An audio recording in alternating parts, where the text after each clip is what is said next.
No one's coming to your party. Grow up. My mom texted in the family group chat on my birthday.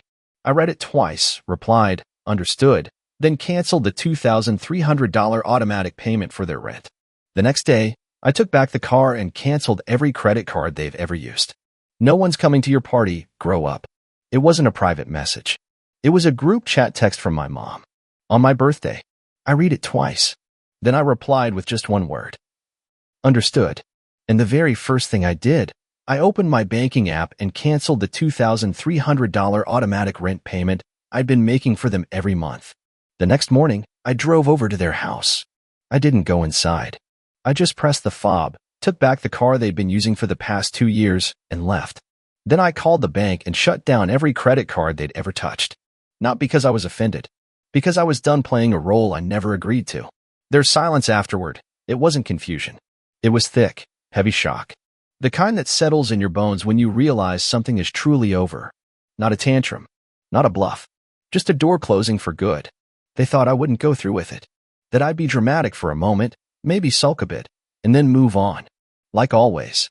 But this time was different, because this wasn't the first hit. It was the last. The final period in a long, humiliating sentence where I was never a son, just a resource. A human ATM with a face they could conveniently ignore. I'm 28. I live in a small apartment on the southwest side of Denver.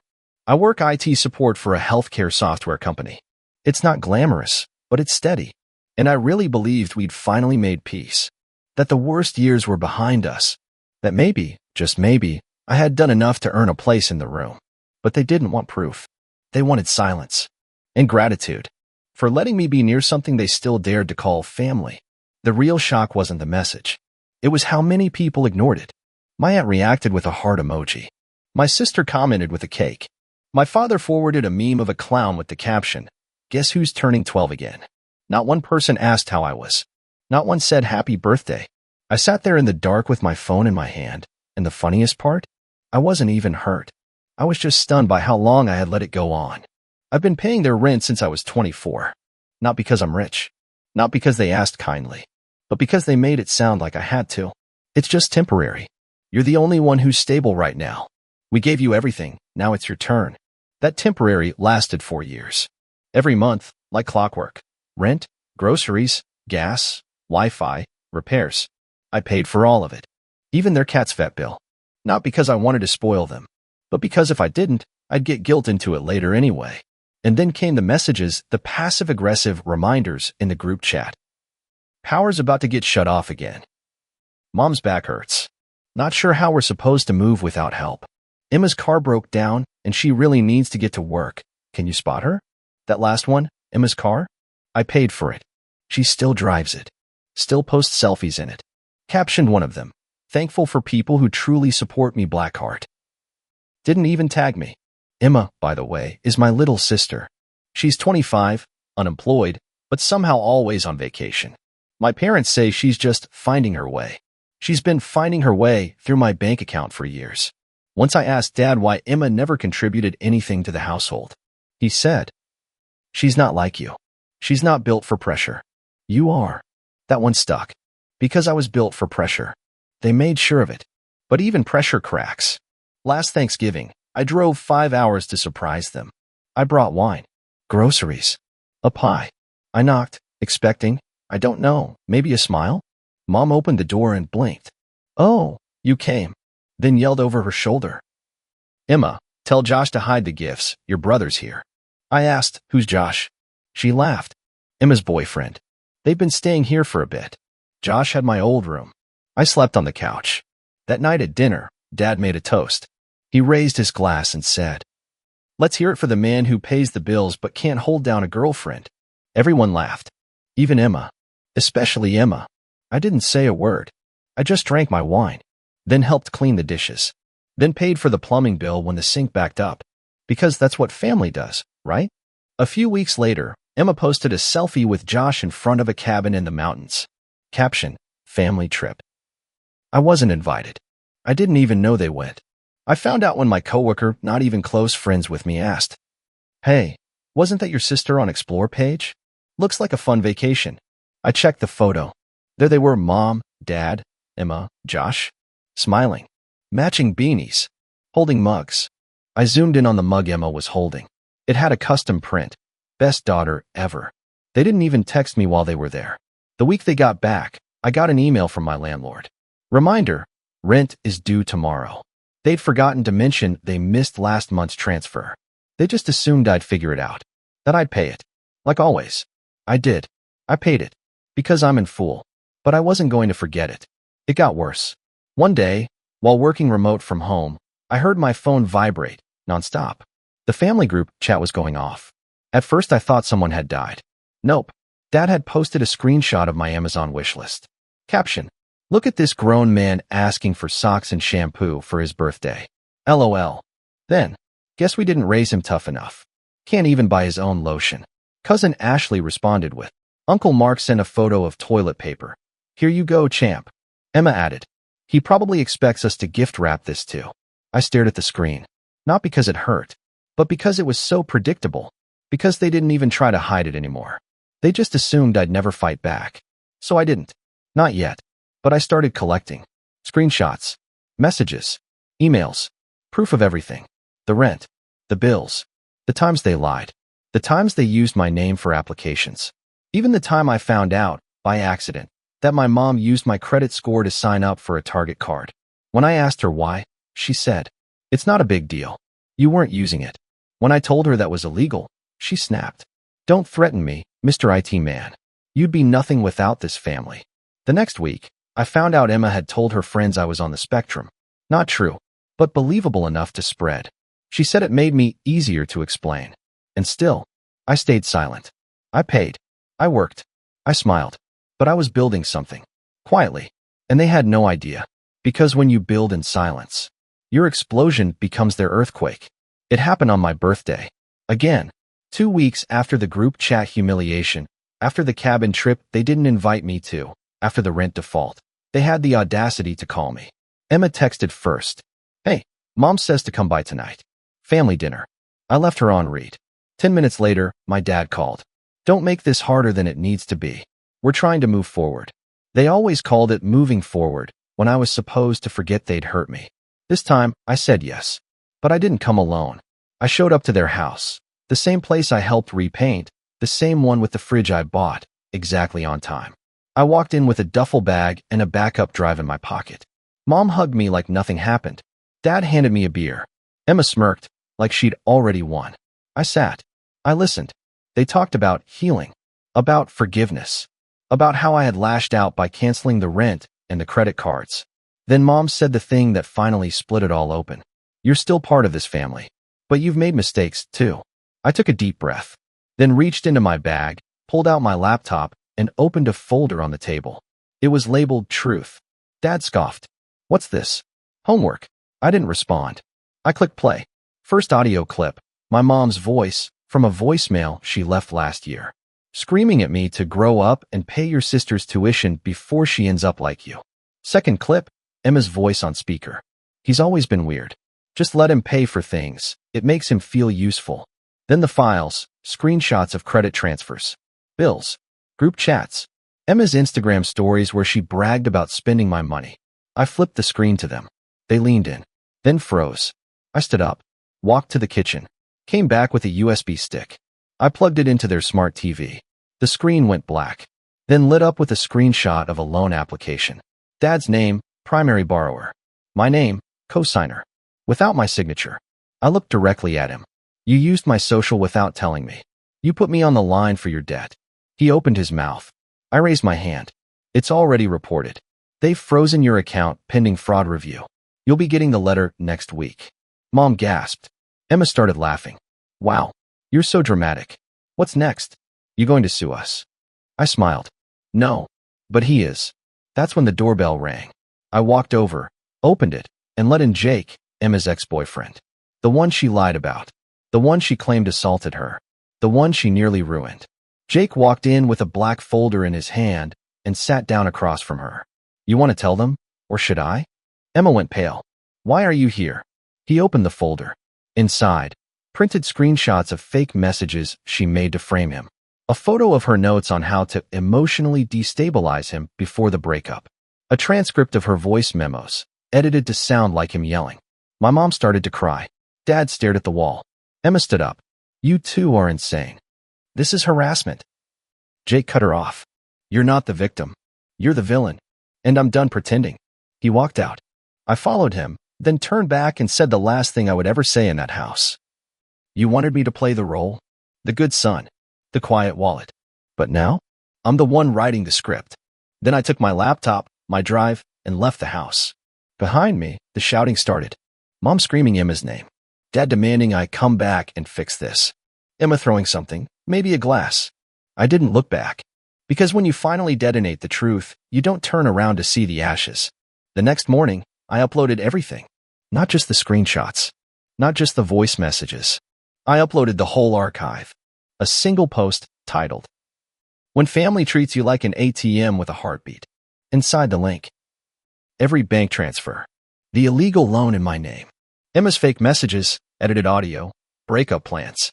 Mom's voicemail, begging me to man up and pay her daughter's tuition. Dad's joke from Thanksgiving about me not keeping a girlfriend, but still keeping the lights on.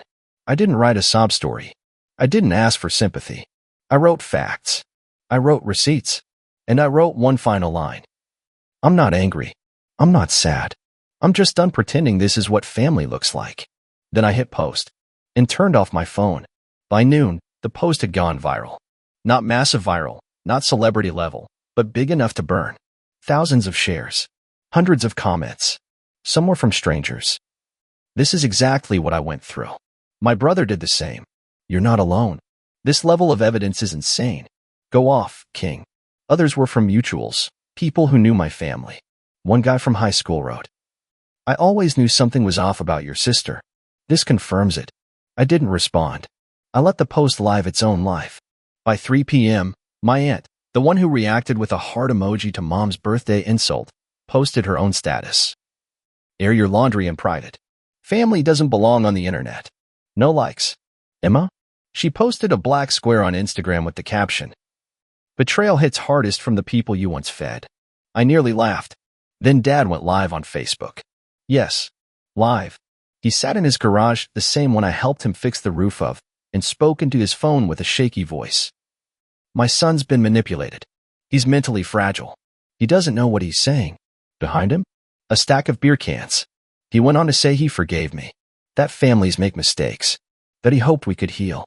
In the comments, his old golf buddy replied, Didn't you say he forged your signature once? Dad liked it. And that was his biggest mistake. Because I had video proof of the opposite. A recording from 3 years ago, Dad sitting on the couch with a beer in hand, telling Emma, It's fine.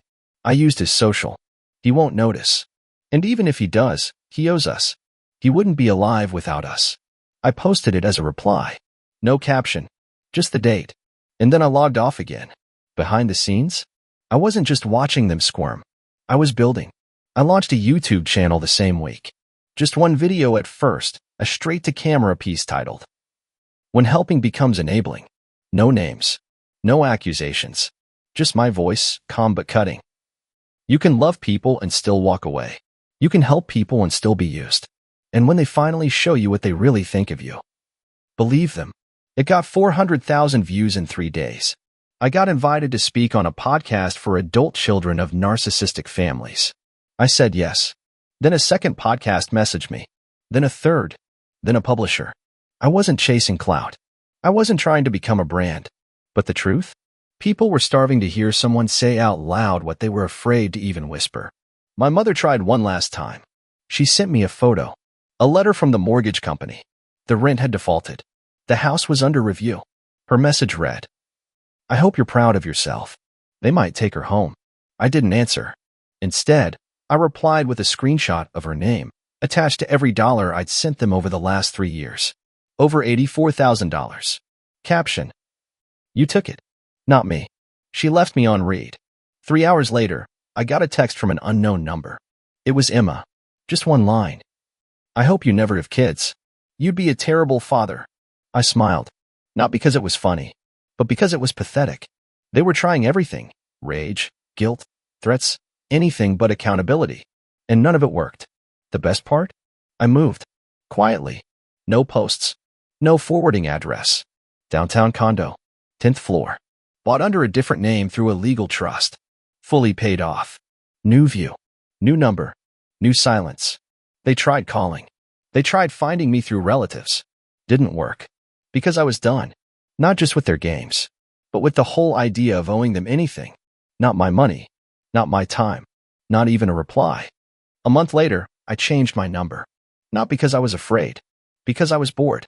Tired of the guilt-drenched voicemails. Tired of Emma's cryptic Instagram posts about narcissistic siblings. Tired of Dad's drunk emails that started with, "You don't know how hard it was for me," and ended with, "Let's profit off this mess." They weren't reaching out to apologize. They were reaching out to reclaim the story. But I had already taken the narrative, bled it dry, and buried it. They just hadn't noticed the funeral. I didn't just disappear. I upgraded. I moved into a condo on the 10th floor, modern, clean, cold in all the ways I wanted it to be. The kind of place with tall ceilings and quiet neighbors who don't ask questions. No family portraits. No group photos on the fridge. No spare key under the mat for, just in case. I didn't tell anyone where I lived. Not even my closest friends. Because this part of my life, the peace, the silence, the wholeness, wasn't something I wanted to share. It was something I earned. I furnished slowly. One chair. One table. One piece at a time. No debt. No rush. No permission needed. I remember standing in the middle of my new living room the first night, barefoot on cold tile, holding a mug of coffee I made with my machine in my kitchen, and realizing, no one here is going to yell. No one's going to shame me for not doing enough. No one's going to ask for money or rides or just a little help this month. There would be no group chats, no fake birthdays, no memes about me shared behind my back. Just silence. Beautiful, earned silence. I started working full-time for myself. The business had been a side project for years. Quiet, careful, hidden. But after I blew everything up, it became a beacon. Understood Consulting. Named after the only word I sent my mother on my birthday. I built the website in one night. Designed the logo myself. Secured the domain. Registered the trademark. It wasn't about making a statement. It was about never again asking for permission to exist. Now I help others walk out of the same cages I grew up in. I speak. I coach. I listen. And I stay private. Because my life isn't a reality show for my family to watch and twist. It's not a redemption arc they get to hijack. It's a fortress with locked gates and motion sensors. And I sleep better than I ever have. 3 weeks after I moved, I received a manila envelope at my P.O. box. Inside, a handwritten letter from Mom. Slanted cursive. Floral stationery. Red ink.